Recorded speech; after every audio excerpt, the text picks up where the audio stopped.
Hello, viewers. This video is sponsored by Find Someone of Trade Me. Do you want to find someone to date? Well, this is New Zealand's first smart way to date. Join now for free by using the link in the description.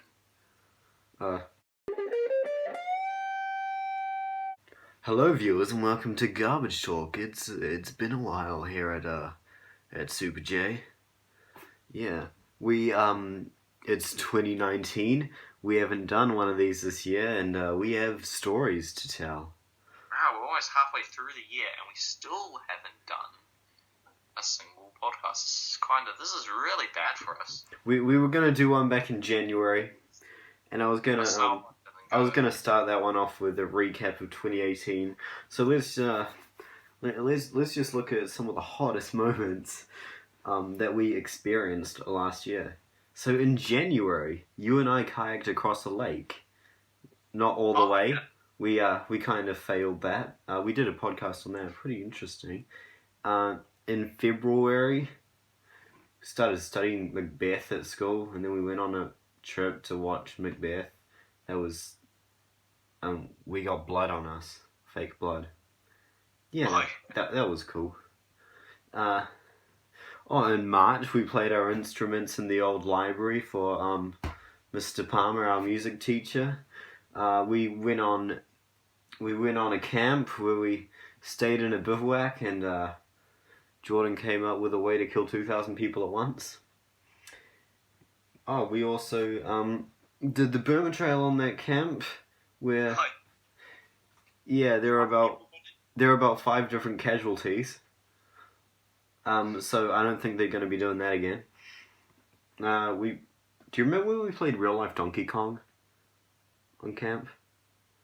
Oh yeah. We had a few of us rolling down the hill, and then we were jumping over them. That was fun. Actually, so good. I want to do that again. In April, Mr. Palmer played The Last Post in front of the school, and his phone rang during it. That was so disappointing.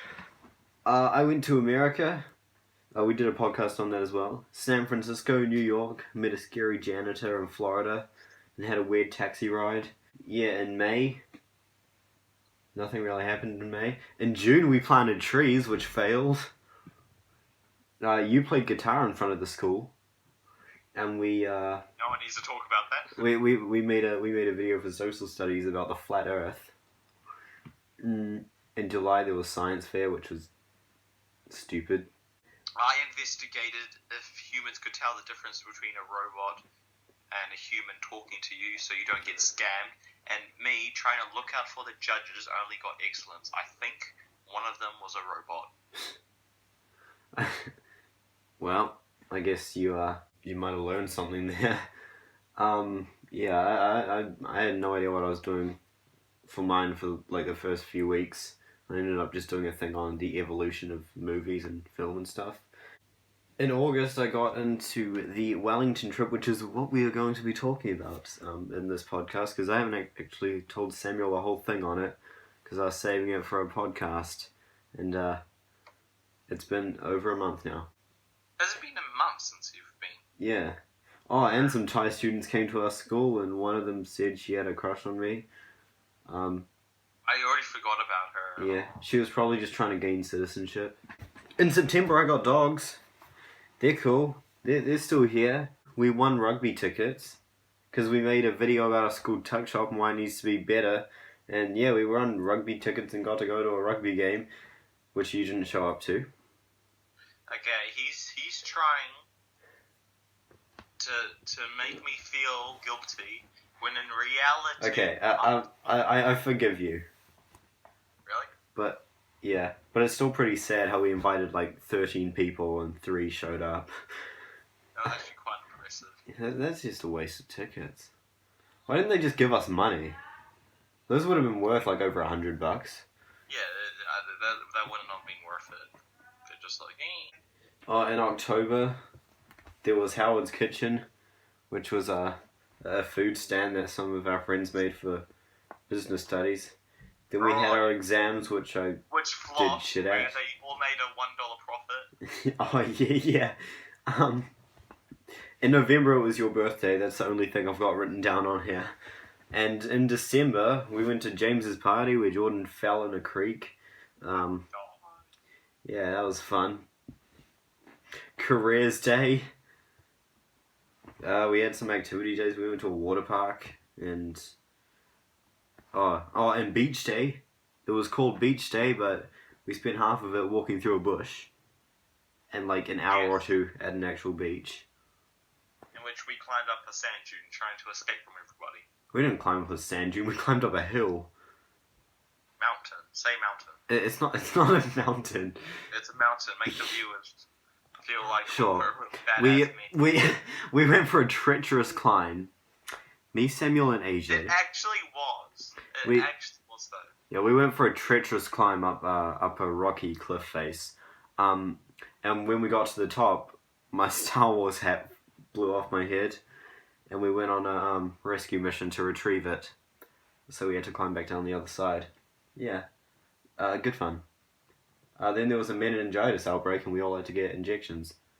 And now it's 2019, and here we are. Wow. 2019's been going pretty fast. Yeah. I felt like I've done nothing the whole year. Right, Wellington, where should I start? Okay, so this was a media and art trip. So if you're taking media or art, you gotta go. And I'm taking media, so, I had the opportunity. And like I said, I was able to get into the trip last year.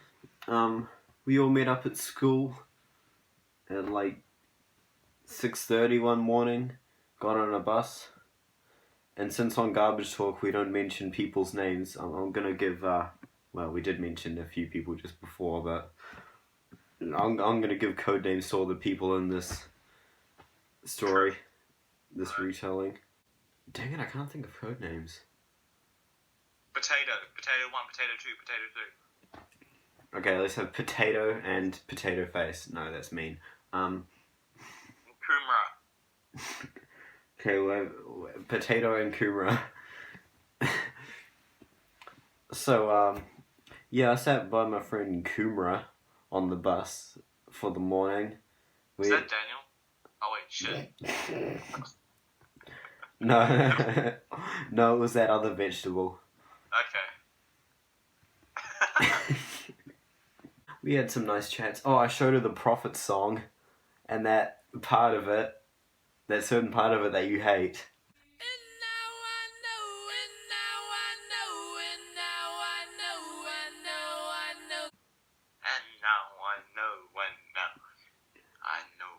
Yeah. We stopped at McDonald's for breakfast. I probably shouldn't be going into too much detail because you don't really need to even know half of this. So basically, we got to the airport. My friend Kumra, who I'd been hanging out with for the last 2 hours, went off with some other friends, and I was started hanging out with my friend Potato. Actually, the reason I started walking with him was because when I walked off the bus, I went and stood next to him. Then he started walking off, so I kind of had to follow and leave my friend Kumra behind, which I'm sorry for. We got our plane tickets. I wasn't sitting next to any of my friends. I had 2 friends on this trip, but I wasn't sitting near either of them. I think our flight might have gotten delayed or something. Did it? I don't actually remember. It was so long ago now. But yeah, we walked onto the plane. Well, as we were walking across the tarmac towards the plane, I said to my friend Potato, hey, are you a nervous flyer? And he's like, I don't know. And I was like, 'cause I am. And yeah, I wasn't, I was kind of nervous. 'Cause this was the first time I'd actually been on a plane without my family. Oh, really? Yeah, so I got on there, sat next to these twins, who you probably know. Yeah, because that was where I was meant to be sitting. And I had a window seat, which I wasn't too happy about. Why did you like window seat? Because like I said, I'm a nervous flyer. Oh, you don't want to look outside. Yeah, well, for my first flight without any family, this was a pretty shit one. Okay, takeoff wasn't too bad. So the plane took off as I was listening to the asteroid field from Star Wars, so it made it seem like really cool. Yeah. Beep, beep, beep, beep. Oh, we're crashing. I just remember as we got higher and higher, I was just looking at the houses and stuff getting smaller and smaller below us and just thinking, just pretend it's some child's playset. And if the plane drops, it's only dropping a few meters. Oh, we got a pretty good view. Saw them. Is it the Manukau Harbour? That's by the airport? Oh, yeah. I think it is. Yeah, I think so, yeah. Oh, I can even see further than that. I could see that harbour that connects to Dargaville. What's that harbour called? Like that, the river comes off it and the river goes to Dargaville. On the river, Northern Wairoa Harbour. Wait, no, it wouldn't be called. I know the river name, but I don't know the harbour. I'm gonna look it up now. Yeah, so takeoff was fine. We flew into some clouds and it was just white for most of the flight. It was just white everywhere because we were inside clouds. So we didn't get we didn't get much of a view. There weren't any screens on the backs of the seats, but screens came down from the top and they had trivia questions on. I knew a few of them, like where's the Mojave Desert? I think. It's in America. Yeah, that's what I said. One of the States, technically. Yeah. In New Vegas? Yeah, the twins got it wrong. I'm pretty sure they did. Or it might have been some other desert in America. But I remember it was in America and I got the question right and I was like, ah! But the states it is in New Vegas, right? Oh wait, no, Vegas. Yeah. Las Vegas. Well, Las Vegas isn't a state, neither is New Vegas. How about... It's like... It's around that area. It's like Arizona, I think. Okay. And it's also in a bit of Mexico. They showed the safety video before the flight took off, and it was funny because the guy in the safety video was called Jaden, and there was a line that was like, "Oh, you're looking a bit white there, Jaden," which is ironic because I was freaking out about the flight. What's this bloomin' harbour called? It's not coming up with... Oh, Kaipara Harbour. Right. It's called Kaipara Harbour. Yeah, because Kaipara District. That's disappointing. Disappointing. I can actually see quite... Ooh, okay, according to this map, so if I took off from there, I could see about 50 kilometers away. Wow, that's quite far. Yeah, it's pretty cool. Like 50 kilometers away. Oh, that means you could see Darkle. No, I couldn't. No, you couldn't. That's way over 50. I'm looking at a map right now. I don't think I've told you about this. But just after the plane took off, I think one of the flight attendants noticed water dripping from one of the overhead lockers. And it was the overhead locker above one of the twins. Uh-oh. So I didn't actually see this happen, but apparently, according to Kumra, the flight attendant opened the locker and all this water spilled out. So then she went and lifted twin number one's bag down because she thought it was her bottle. Yeah, and her bag was a bit wet. But then she realized her bottle hadn't been leaking at all, and I was like, oh shit, it's probably mine. So, the lady lifted my bottle down and the top had popped open during the flight and it spilled water all over her bag. And then water was dripping on these old people behind us that was sitting next to Mr. McDonald. So this lady was getting tissues to try and mop it up. Wait, the old people, was she trying to mop up the old people? Oh, I think she gave some tissues to them. I think they were trying to help. They were trying to help wipe up the overhead locker. I felt kind of bad for that. Yeah, I said sorry to her and she was like, oh, well, at least my stuff didn't get wet. She said it could have been worse, basically. I think, yeah, we were neutral for most of the trip. Was this with the twin? Yeah. Okay, so after all this quiz stuff happened, and we kind of got the water bottle thing out of the way, the plane started its descent into Wellingtonia. Yeah, and at first it was like pretty cool. I was filming out the window, seeing as we like came out of the clouds and then flew into other clouds. It was then that we started to experience some of the southerly winds. Oh, And on my flight to Wellington, I also felt a lot of wind, and we started like shaking. The plane started shaking. yeah. Okay, so it started off like not too bad, but Yeah. as we got lower and lower, oh god. Since I had a window seat, I could see every time we were about to fly into a cloud, I would just see the cloud getting closer and closer and think, oh god, and like brace myself. And as soon as we hit the cloud, the plane would just start shaking. So it was freaky as this happened about 3 times. And then we could see the sea below us and it was all wavy because of the winds. And the plane started to turn around and I was just thinking, please fly out of these clouds. Because the turbulence was crazy. And the twins kind of looked at me and they were like, are you okay? Because And then you vomited on them. They're like, I wish I had my bottle of water. Yeah, I was a bit white because I was nervous. Again, like I said, I'm not a good flyer. And I made a comment to them about how this was probably the worst turbulence I've had on a plane. Because I can't really think of much worse. I remember there was a flight back from Australia once where the plane, there was a bit of bad turbulence as we were taking off and the plane, dropped a little bit. I think that was the only Qantas flight I've ever been on, and since then I've been like, nah, I don't like Qantas. The rest of the flight was fine, I think. But, yeah, this landing was horrible.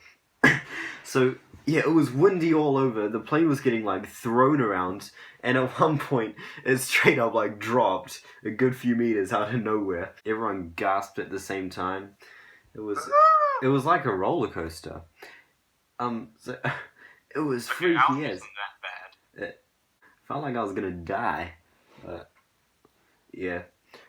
So we started getting lower and lower. We started nearing the runway, and then I could see it below us, and I was thinking, I was hoping to God we were gonna land on it straight. But yeah, we landed. The plane kind of bounced a bit, as soon it landed, and then it kind of tilted a little bit as it landed, because of the wind. But as it started slowing down, everyone on the plane started clapping. And then this lady came over the speaker, she was like, and that's why we have the best pilots in the business. The fucking, motor explodes.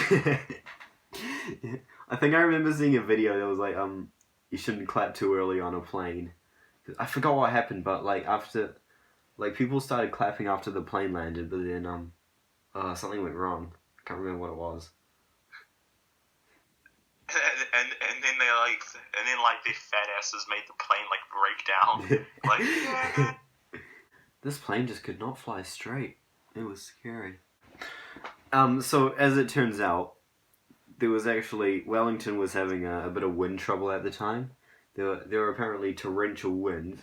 I was told after I got back that, well, my mum told me this, that apparently roofs were getting ripped off houses there and stuff, and trampolines were getting flipped over. The wind was that bad, but they didn't want to tell me because they didn't want me to freak out on the plane. Oh yeah, by the way, you might die. Yeah, it was so windy. We got into these vans at the airport. They said they had free Wi-Fi, but me and Potato checked, and they actually didn't. So that was the first of 3 disappointments on the trip. Okay, I can remember the other 2. I'll get to those later. But yeah, as we started driving, we saw how windy it was. There were heaps of waves. We drove past this guy who was running in the wind, and we could just see his jacket flapping behind him. He was having heaps of trouble. Then we got to Te Papa, and we all went and stepped out of the vans, and the wind was straight in our faces. Oh, I think Te Papa fell one time from all the wind. Are you serious? Yeah, that's why they had to rebuild it, I'm pretty sure. Did they actually? Yeah, I'm pretty sure Te Papa has been rebuilt. That's weird. Very sad. Very, very sad. Still though, I don't think our plane was there, but our air flight was kind of like that. It was but it wasn't that bad. Because our one, they just did like a straight nosedive down to like the earth. You serious? Yeah, and they just kept on speaking. This was Jetstar, you know. Well, this was in New Zealand, and they have the best pilots in the business, apparently. Well, at least they don't give you like egg sandwiches that are like expired. Te Papa was, it was cool. I've been there every time I've been to Wellington, and I've been to Wellington. I find it quite boring, the art section. I've been to Wellington 4 times now, so it wasn't really anything new. It was kind of sad though, because my favourite thing about Te Papa, the giant squid exhibit, that was closed off. They were like doing something with it. Yeah, so that was stupid. We couldn't go in there. I like the little gift shop. But we went through the Gallipoli exhibit. That's cool. Daniel had a 360-degree camera, so he was taking there were these giant statues that Weta Workshop had made for them, and Daniel was taking a picture with the camera with everyone. Yeah, that's cool. Oh, there was some pretty cool stuff there. I got to try on a war hat, I think. No, or just a hat. That's just one random thing I remember from the Gallipoli exhibit. Then we kind of explored the floors. Basically, there was museum stuff. Not really that interesting. Wait, Te Papa had the earthquake house, eh? And the earthquake house. Earthquake house. Oh, yeah, I know what you're talking about. Yeah. Yeah, but we didn't actually come across that. Oh, didn't you? Yeah. I'm not sure where it would have been. It feels really weird. Have you been in the volcano house in Auckland? No, I haven't tried that one. I didn't know. Basically, for anyone who's listening and is confused, the earthquake house was this thing at Te Papa where you would walk into this little house area, and it was basically a simulator. The house would start shaking, plates would start falling off the walls and stuff like you're in an earthquake, and there would be like this big ass fake window that you could see everything shaking from. And it was the same with the volcano house in Auckland, but the volcano house was even scarier, kind of, because it like first it showed steam coming up from the water, and then the whole window just goes black. Yeah. Goes black, the scariest thing I've ever seen. Black. We did a bit of exploring, I think. I can't actually. It was quite rainy, so we couldn't go to the outside area. Oh, we did go to the observation deck though, and we took some photos out there. That was pretty cool. Then we had to meet up. We had to meet back up with everyone else to go to the Terracotta Warriors exhibit. What was that like? Because I've never been there. Yeah, because that's new. That's temporary, I think. Temporary. I think. It was pretty cool. I learnt a bit. So basically, some emperor of China, I think. Yep. Made a bunch of terracotta warriors because he thought that they were going to make him immortal, and then he died, and they got buried with his tomb basically, and they weren't found until like 2,000 years later. Someone dug them up in the 70s, and they were like, "Oh, that's pretty cool," and then now they're at Te Papa. So. There was basically just some cool statues. If I find some photos, I'll put them up. I'm just looking at them at the moment. They look pretty cool, actually. Yeah. They kind of look like me, though, like at assembly. Oh yeah, there was a terracotta duck, I think. Wait, so were they like the original terracotta army, or was it just I'm pretty sure. I don't really even know. How would you even like transport that, and how does it stay like yeah, I know. Because I remember we saw this duck made of terracotta where one of its legs had come off, and it was like, well, it must be real because one of the legs broke off. Oh yeah. There was a rule that once you went out of there, you weren't allowed back in. So we just had to wait on this couch for everyone else to come out. And like we thought we'd come out late, but then we were waiting for ages. Yeah. So what did you guys see? Like, what was it actually about the terracotta? Well, it's pretty simple, really. It was just Some statues. guy was like, I'm gonna make a whole There was just statues behind some glass. We walked into this one room where there were like cushions on the floor and stuff, and there was a screen which played a random image every few seconds, and it had like background music, like Asian background music. Wait, was this meditation? It was interesting. It might have been. I'm not sure what it was. I just remember that. But we, Potato wanted to go back to the observation deck, so we went up there. And like took some photos and stuff. And then we got back into the lift and we were like, oh, what happens if we just select every floor? So we decided we were going to go on a tour of the museum floor by floor. We were on the 6th floor. Yeah, so we started down on deck 5 and we walked around there for a bit. It was pretty cool because there was like some cool abstract art there. And that's where we found that room where you'd press a button, press a colour, and the room would change to that colour. Yeah, that was cool. Yeah, we got that room was really cool. We got some cool videos in there. There was also is it a kaleidoscope? The thing where it's like it has like a bunch of like glass kind of. Yeah, that. There was a giant one of that, and you could put your face in it and just see your reflection on like all sides of you. And then I stuck my head in there, and then Potato stuck his camera in. And I'm not sure how the photo turned out because he hasn't actually showed me, but yeah. So that was a really cool little section of the museum. But then we realized that like no one else was there, so no one had told us when we were actually meant to be going back downstairs. So we just made our way downstairs, and they were all waiting for us, and they were like, "Oh, look, they're here." And then we walked to the hostel. So we walked through some streets. I'm just gonna try to find it on this map. I think I know where it was because after those couple of nights, I could walk my way around Wellington pretty decent. Oh really? Damn, that's pretty quick. It's quite easy to navigate once you get used to it. Well, especially like the kind of town area, because that was where we stuck most of the time. So we got into the hostel. Our room was on the 3rd floor, I think. The boys' room.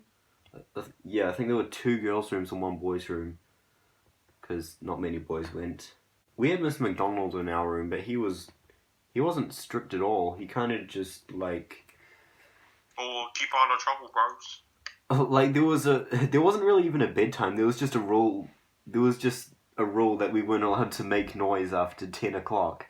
So we would kind of just get up into the room at our own pace, and Mr. McDonald wouldn't tell any of us to get into bed. He'd just lie there, like, scrolling through his Instagram or something. And just chilling. Yeah, he even let us listen to music. So this was awesome. I can't remember what time it was, but we had until 8:30, I think, or something like that. Yeah, we had until, like, 8:30 to go out in town and get dinner. So they just let us like free roam Wellington. We could just go anywhere we wanted as long as we were back by that specific time. So we got about 3 hours, 3.5 hours maybe. But we kind of just followed this one street. Oh, you gotta tell them about the pizza. Yeah, okay. I'll tell you about the pizza. Yeah, Courtney Place, I think the street's called, and then that goes on to Manners Street. Oh yeah, so this was basically the street that all the food and stuff was on. Well, there's a Lombard Street in Wellington. I didn't even know that. That's interesting. I should have gone to Lombard Street. Lombard. It's straight though. It's not windy. Lombard. That's kind of sad. Anyway, we walked for a while. Eventually, we found this one street that I realized I'd been to before that has a bunch of nice restaurants on it. Have you been to that street in Wellington that's like pretty much made of brick? Oh yeah. It's Wait, is it completely vertical? Cuba Street. Yeah, it's called Cuba Street. I've just found it on this map. Yeah, it's basically a street made of bricks. It's got a water fountain on it, and it's got basically a bunch of food places. So that's where I found Sal's New York Pizza. And I thought, you know what, I feel like pizza. So I walked in here. So then I looked at the menu. I was like, I'll have a Brooklyn pizza, please. I paid with my F Plus card. And then I just waited at the table. They came and delivered the pizza to me. And I realized this was way bigger than I expected. And I just wasted like $30. So, Wait, $30? So that night for dinner, I was able to get 2 slices of this pizza down, then I was like, no, I'm saving the rest. We went back to the hostel so I could go put the pizza upstairs. So I was walking through Wellington holding this big ass pizza box, and I probably looked weird. Just walking around with a pizza box. Yeah, and there were a bunch of older kids in kind of the lobby when I walked in, so I tried to get to the stairs as quickly as possible before anyone made a comment on the pizza and just ran up. And there were drawers underneath the bed, so I was able to just stick the pizza in a drawer and save it for later. Sticking. That sounds so boring. It kind of was. Do you know how many people put their underwear there? Well, the pizza was in a box, so it was protected. Yeah, but on top of it. What? Okay. Yeah, they just stick the underwear on top of the thing. On top of the pizza? And how many people poo in there? People don't... Okay. That's not the kind of humour that we usually try to go for on Garbagetalk. Samuel is just... I think we went to McDonald's because Potato wanted McDonald's. McDonald's, dude. Yeah, and I think I got my dessert there. Oh, did you? What was it better than like Fungaday's McDonald's? It was about the same. Because they just make the same food. Yeah. Then I think we went back to the hostel. I can't remember why. Oh, that's right. Okay. So I had this ongoing problem in Wellington where I didn't know where to get water. Alright. Yeah. Wait, water? Yeah, So basically, well, because you know how my water bottle spilled on the plane. Oh, yeah. I didn't. Yeah, I didn't drink for the whole time at Te Papa. Should have asked the twin. Nah. Yeah, I didn't know where to fill up my bottle at the hostel. So I remember, I think we went back to the hostel after we got McDonald's, and I looked up. I used the Wi-Fi to look up where all the taps were in Wellington. Right. So that was pretty useful. And there were none. No, I think. Oh, I got a map. I got a map of the taps, but it didn't show what the streets were called. So then I just found this other map of Wellington and tried to compare them, and I was like, kind of figuring it out for a while, and then I eventually figured out there's a tap. Luckily, on this block, I filled up my bottle at the tap, and then we decided to go for a walk down by the waterfront before we settled in for the night. So we kind of walked around the back of Te Papa. I remember I went for a walk around there with my dad once, and we saw jellyfish and a stingray. But we didn't see any sea creatures this time. It was just wind. Have you seen around the front of Te Papa where people jump into the water? There's this big diving board, and there's this gap in the Really? Yeah, there's this gap in the wharf where people... Wait, I'm going to screenshot this and send it to you. I'm looking at a map right now. Yeah, we're off circled. That's where people jump in the water, that little hole. Oh, so that's... Oh, there it is. Around There's a diving board there. Oh, so is that... Oh, I thought they jump in, right into the actual, sea harbour. Nah. Oh, then we went and walked over this bridge and kind of around this pretty little area by the water. We walked kind of through this grassy bit, up this little hill, and we passed this boy and this girl who were having a little romantic time, and we might have disturbed them. Wait, was it from our school? No, just Okay. random Wellington people. Yeah, we took some cool photos with the camera, I think. Oh, then we found this playground by the water. Do you know that playground where it has the little lighthouse and the slide going down from it? Yeah. Yeah. We started stuffing around there and like going down the slides and stuff and taking videos with the camera, and then I slid my drink bottle down the slide. My now filled up drink bottle. And it didn't spill that time, so that's lucky. So we decided to go for a little bit of a run on the streets of Wellington. And we looked like joggers. Oh, he found this song in his phone. He found this rap song and started blasting it while we were running as well. So we looked like full-on typical joggers. Oh, the next day we walked a few blocks around from the hostel and caught a bus to Weta.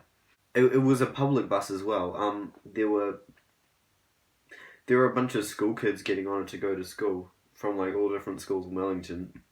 There were even some kids from this rich kid's school. Actually, no, they went on a different bus. Because I remember while we were waiting for our bus to show up, this other bus showed up, and all these kids. Primarily a bus.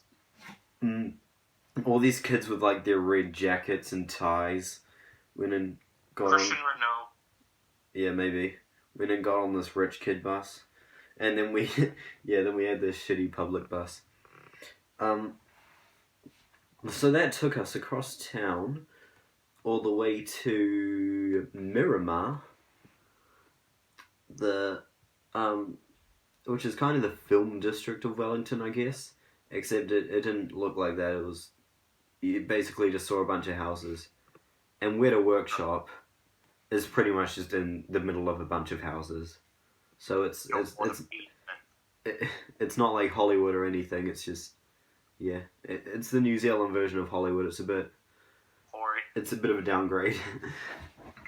Just describe it for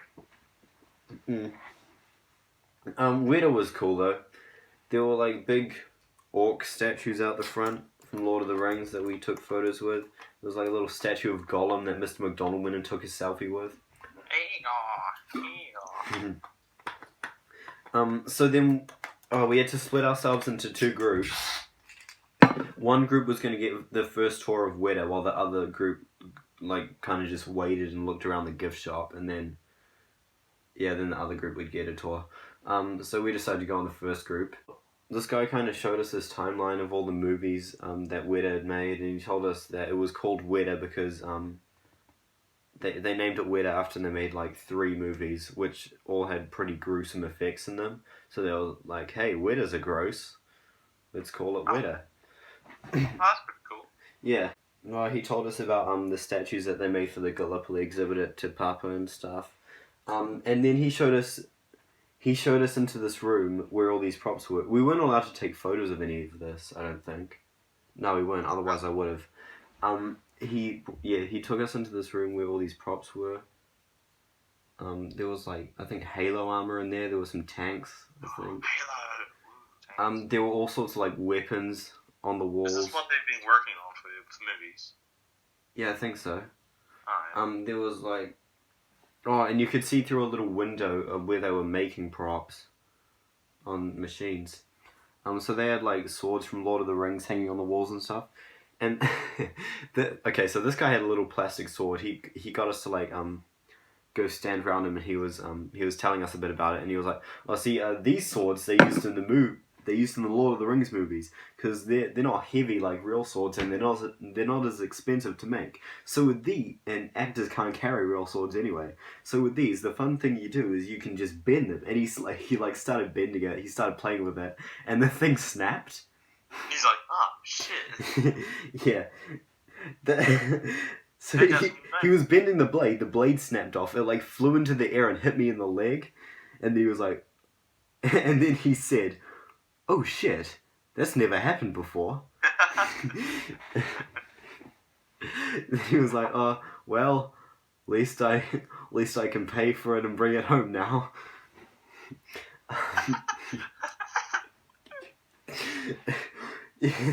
When we walked out of there, Mr. McDonald was saying, "Oh, you can say you've been hit in the leg by a sword from Lord of the Rings now." You're like, "Oh, thanks and stuff. Very, very useful." I think he made that guy. I think he just made that guy stay. Do you think he's been always wanted him to do that? Like, he's like, oh, come on, snap, please. I don't know. He seemed pretty shocked when it happened. He's like, shit. he even said that as well, so you could tell that it wasn't meant to snap. That snap happened. There are a few other rooms. There was we weren't allowed to take photos of any of that, so I can't really remember. But there was this one room that showed us like how they made props, and they were like different. There were different kind of little stalls, and we were allowed to touch the stuff in every stall except one of them because the stuff was fragile. And there was this one animatronic face that you could press this button and like the eye would shrink and grow and stuff. It was pretty cool. Five Nights at Freddy's movie coming out. And then we went into the last room, which you were actually allowed to take photos in. I got a selfie with one of those plastic swords. There was this big orc that people were getting photos with. And then we got into this little kind of shuttle and got driven to this other set that we were getting a tour of, which was... What's it called again? What's that show? What? Family Feud? No, this show, it's from the 60s. Charlotte Street? No, no, I'm pretty sure that's from like the 90s or 80s. Nah, way earlier than that. Nah, it wasn't. The first one was... a New Zealand show? No, it wasn't originally, but they've rebooted it. It's like a kid's show. It was... Thunderbirds. Oh, yeah, Thunderbird. Okay, that was a flop. That flopped. Really? It flopped so hard. He was telling us a bit about it. It was actually pretty interesting how they made it. Like, the 60s, they used, like, big-ass models for it. I'm talking about the reboot, not the original. Oh, yeah. He showed us how they made that as well. Well, yeah, he showed us some of the sets for that, because they make it in Wellington. Yeah, that flopped. At Weta. Really? Have you watched some of it? Yeah. I'm thinking of just watching an episode since I've seen the set. Oh, and he was telling us about all the lemon squeezers that he used in it. Like, in the 60s, props were pretty expensive. So they just put a bunch of lemon squeezers everywhere, and they were like, yeah, it looks futuristic. Like, wait, lemon squeezers? Yeah, like, I think he said there was a lemon squeezer in pretty much every episode. Like, I think in the intro, that like you'd see this rocket take off, and there's this fan on the wall behind it, and the fan on the wall was a lemon squeezer. Oh, We got shown this room where the sets for the animated show were... there was like this cave entrance where you could pull a lever and the trees would kind of flip sideways to reveal a path. And I think Matthew Holgate got the job of lever puller. He was like, oh, there you go, now you can have... Wait, got a Marist Award for? Wait, what? Is that what he got a Marist Award for? Wait, was it actually? Probably. Yeah, this guy was like, okay, I just want to be a lever puller. Matthew got up, pulled the lever, and then the guy was like, well, you have work experience now. That's all you have to do to get this job. There was this one last room with all the sets in it, and he told us that there was one last lemon squeezer, and we kind of walked around looking for it, and it was on the front of this ship. It looked like a little kind of exhaust outlet, or like a light or something. Yeah, so that was weirder. Oh, I went to the toilet and everyone walked off without me. So they went and all got stuff from this dairy, and then And you took the sword out and you're like, alright. and then I didn't get to buy anything. And then we had to wait for this bus, and the bus arrived, it took us through town. It was quite a long bus ride, actually.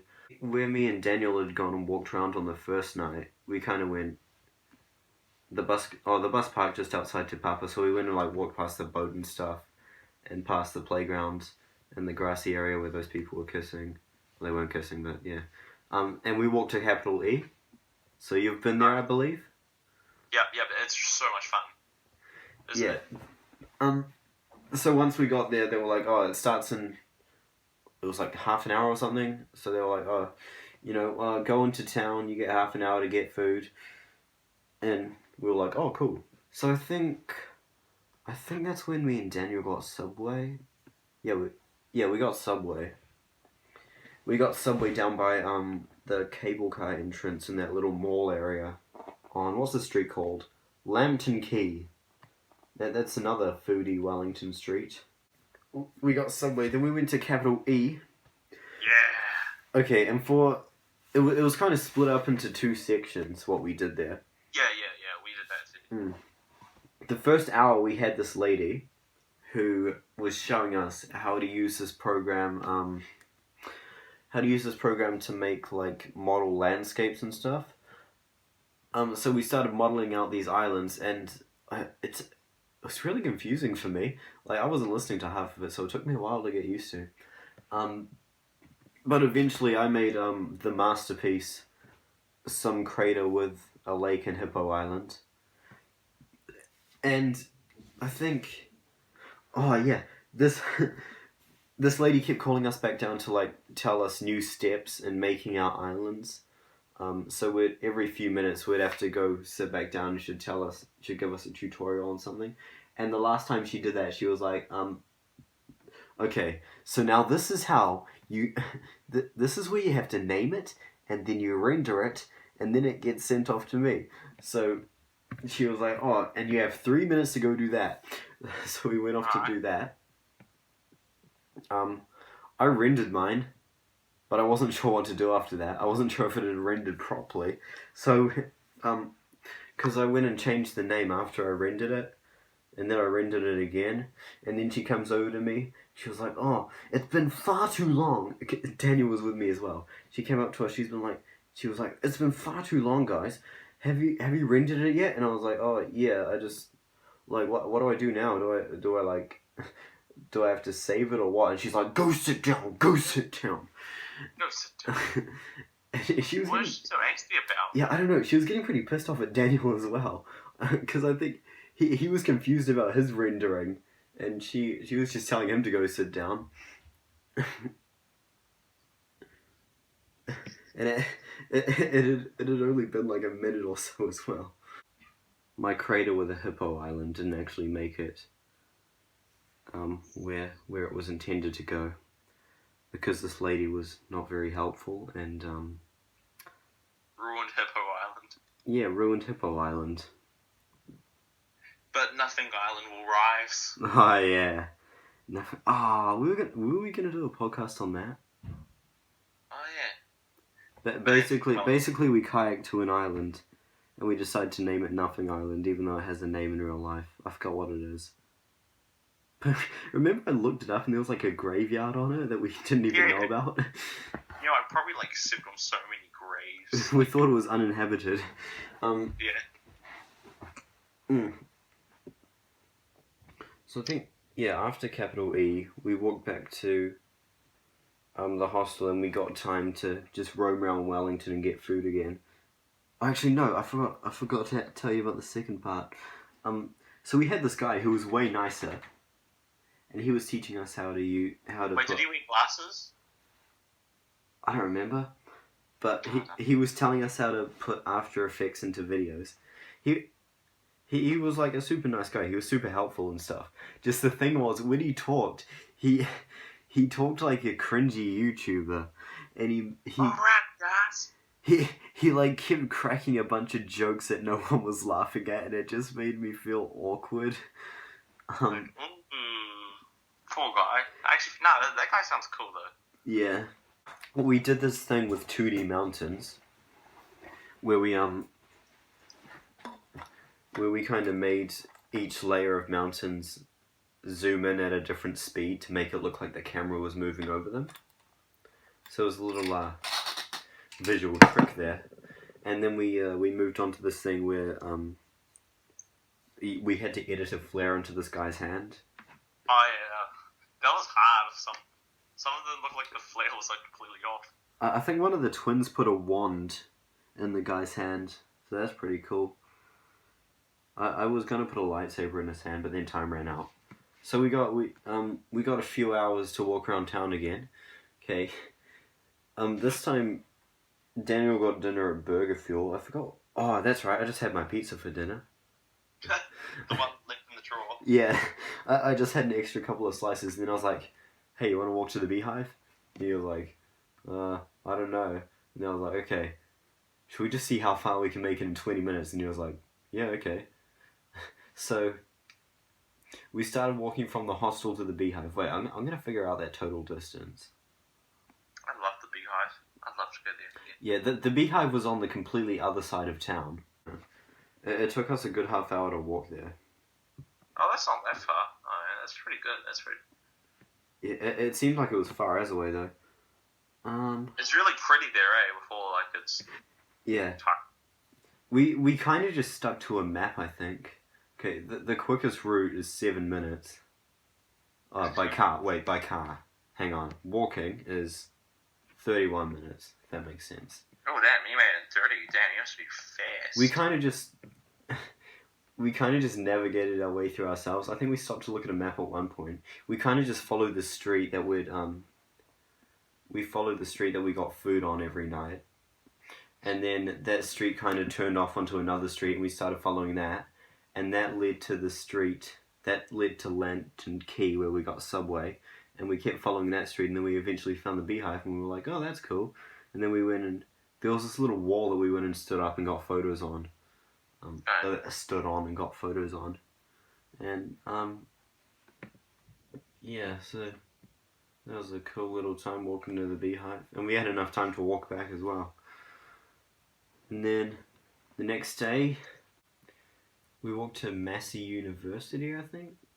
We got a bit of a tour of that. That was, yeah, I bet it'd be interesting, kind of like it. Yeah, we got a tour of the art department, I think, and that included media and music.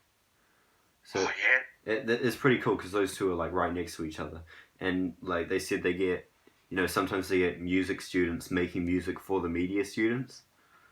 So that's pretty cool. They even like that. Oh, it was cool as they have like recording rooms, editing rooms, and they have a screen for like Premiere Room. That sounds really good. I obviously need to go down the Massey. They have like the cinema type room, where the students kind of test out how their video would play in a cinema, and they can like kind of edit the sound and stuff. So that's pretty cool.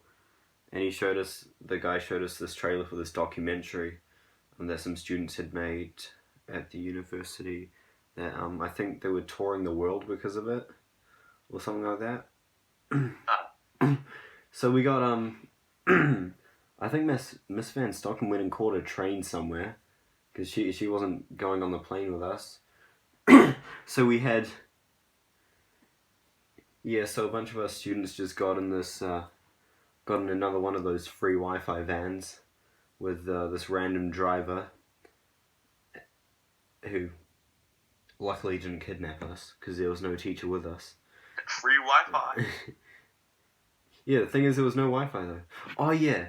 So the other disappointments on the trip, one of them was the guy at Weta Workshop said that in the middle of the tour we could take a break and he'd get us a coffee, but he never did. So that's sad. And then the third disappointment came at the airport. So after we like checked in, got photos with Smog, who was just lying there by the wall. Me and Daniel went looked through some of the shops, and there was this Fortnite book. It was like, oh yeah, Fortnite pro tips, how to become a pro. And pro Fortnite, alright. Yeah, and there were no pro tips, so we unfortunately my Fortnite skills haven't improved, and that was the third disappointment from the Wellington trip. We had lunch at the airport, and then we got our tickets, and luckily this time I was sitting in the same row as Kumara, and and then we got on the plane, and the plane took off, and the turbulence wasn't so bad, and it was a bright sunny day, and that was the end of the Wellington trip. Wow. Oh, and one other thing, I realized while I was in the plane that I left I left my last 2 slices of pizza sitting in that drawer in the hostel. How big were those 2 slices of pizza? I don't know. Like in proportion to like I don't know like House Pizza or Domino's. Like would it be like half of? They'll be like double the size of that maybe. Of one single slice? Like yeah, I think. Oh, damn, it's pretty big. So I'd say it's worth it. Yeah. Alright, for conclusion. Oh yeah, I remember I trashed that bottle as well. That's probably sitting in a landfill in Wellington right now. Oh. I went and bought a plastic pump bottle instead and used that on the plane. And luckily there were no spills this time. Instead I squirted everyone. And the plane even had screens, but it was stupid because there was nothing. Did you get turbulence? There was nothing that we could plug in for sound. No, there was no turbulence. Yeah. How do I conclude this? Wellington was fun. It was an interesting experience with Potato Boy. What would you rate it? Potato Boy and Kuna and Jaden's journey. What would you rate it? And the twins. Oh, and the wet twins. and the Weta Workshop guy and the lever puller. What would you rate it out of? What would I rate it out of? I could rate it out of anything. Out of 10. Okay. 8 or 9. Oh, that's pretty good. Yeah. How was your Wellington trip? 10 out of 10. It was awesome. And the food was way better because it was home cooked. Really? Yeah. Wait, where'd you stay? We at like a campus kind of thing. So we all had like our own like lodge kind of, and our own beds and stuff. Oh, so good. Meanwhile, we stayed in a hostel. And like double like bunk beds. Poor kids got wrecked out by a primary school with like 60 kids at it. Well, how do we conclude this podcast? Thank you, gamers. Like and subscribe. Endgame spoiler, Hulk dabs.